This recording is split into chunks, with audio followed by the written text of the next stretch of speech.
Hey guys, it's Beth in the Wilton Test Kitchen, and I am very excited to share with you one of my very favorite fall recipes. And it's got nothing to do with apples, because once apple season starts here in Chicago, we have to eat them for like 7 or 8 months before the ground thaws. So yeah, apples are great and all, but they are not a part of my favorite fall recipe. Today we're talking butterscotch. I think butterscotch is severely underused. You see a lot of caramel, we see a lot of pumpkin, those darn apples that are for forever. Let's do butterscotch cake today. So today I am going to make my cake in my 6-inch round Easy Layers pan set to create a very tall, very ooey gooey butterscotch cake. I'm going to start out as always by preheating my oven to 325 degrees for this one and greasing my pans with my Bake Easy. In my bowl I have 2½ cups of all-purpose flour, and to that I'm going to add 2 teaspoons of baking powder and 1 teaspoon of salt. Just want to stir them to combine them all together so that they're evenly distributed, and set that aside. In my mixing bowl, I'm going to add 1.5 sticks of room temperature butter, and I'm adding 1 cup of firmly packed brown sugar. Brown sugar is what gives butterscotch its signature flavor, so that's why we're using brown in this recipe. Cream these together on low speed until they are nice and light and fluffy. When it's nice and combined, you're going to add your eggs one at a time to the bowl. Add your vanilla extract straight into the bowl. Now we're going to add our flour mixture and our milk in alternating additions. So that means we're going to add 1/3 of our flour, 1/2 of our milk, another 1/3 of our flour, the other 1/2 of our milk, and the final 1/3 of the flour. It's easier to just show you.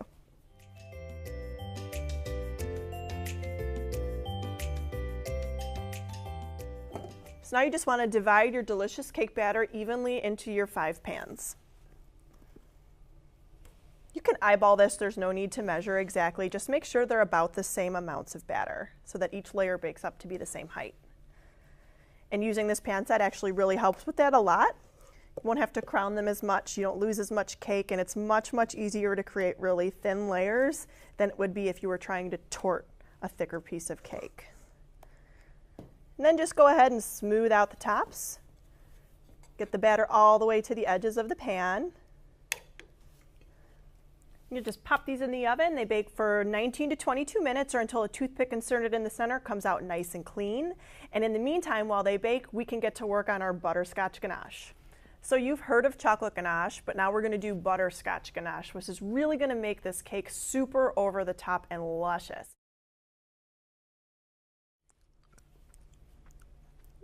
I'm starting with an entire bag, 11 ounces, of butterscotch chips.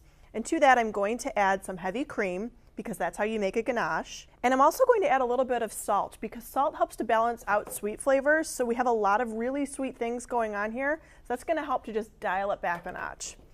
Just give it a little bit of a stir.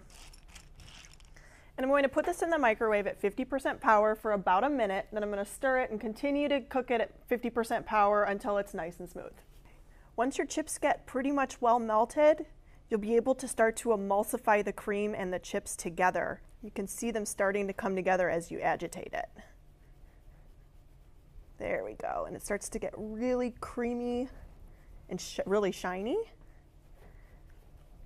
And then when it's all nice and combined, oh my gosh, really, really yummy. We're just gonna set it aside to cool off a little bit. We're going to add part of this right into our icing to give it butterscotch flavor, and we're going to drizzle the rest of it all over the top of the cake. Now for our icing. Into my mixing bowl I'm going to put 2 sticks of softened butter and 1/2 cup of solid vegetable shortening. Cream these together on low speed until they are smooth and creamy. Now we're going to add our confectioner sugar about 1 cup at a time, and I have 3 cups total. Just want to do this a little bit slow so that it doesn't come back up at you in a billow in a cloud. Remember, low speed. Oh my God.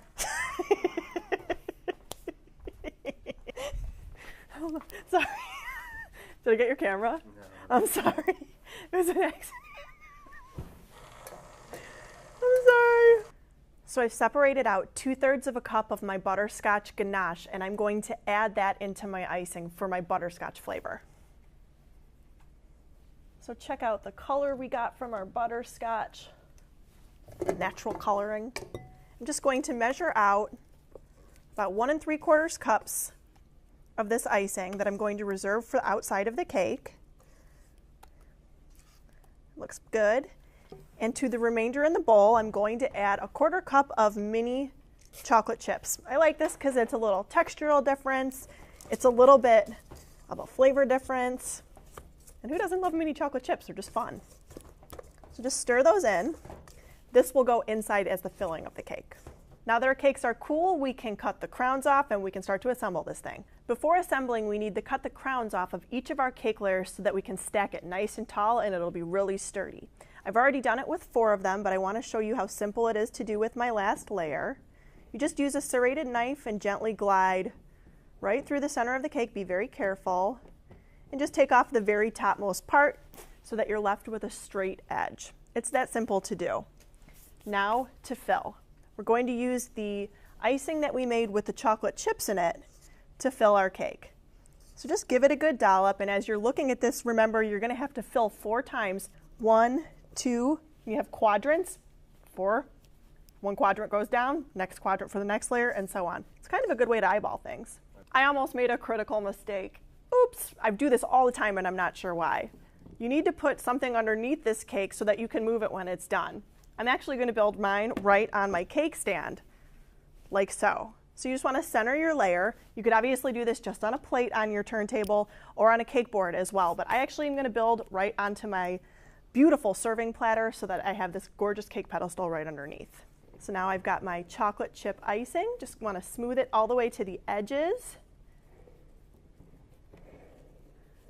And repeat. I'm going to put my cake layer facing the cut side down so that I have a nice clean layer to work with on top. Drag up less crumbs that way. And my last layer. So my top layer is on. Let's give the top and the sides a great coating of icing with the stuff that doesn't have the chocolate chips in it. So you can see as I'm icing that I am not doing a perfect job, and that's okay because we're going to pour our ganache over the cake anyways. So you want it to be relatively straight, but don't worry about getting it perfectly smooth. It doesn't matter. And actually, sometimes it looks more yummy if it's not. Once you have a good coating of icing on the cake, put it in the refrigerator until the icing gets nice and firm. That'll take just a few minutes, maybe 5, 10, 15, but you're going to want it to be really firm because when you pour the ganache over, that'll be warm and we don't want it to melt. So our cake has been chilled in the refrigerator. It's nice and cold.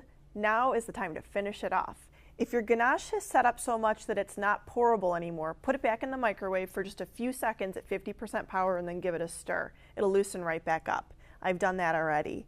So now we're just going to pour it over and let it drip all down the sides of our cake. Here we go. Oh, look at that. Give it a little bit of help over the sides of your cake with your spatula so that you get nice, gorgeous drips all the way around the cake. Oh, it's going to be so, so yummy. I love the way this cake looks. And then to finish it off and to show a little bit of a flavor cue as to what's inside, I will give a little bit more of a sprinkle all over with my mini chocolate chips. So there you have it, one of my very favorite fall baking recipes. And you can get the whole recipe, just click there. And please let me know what your favorite fall baking recipes are. Sharing is the best part. Leave me a comment below. I'm Beth and I'll see you next time.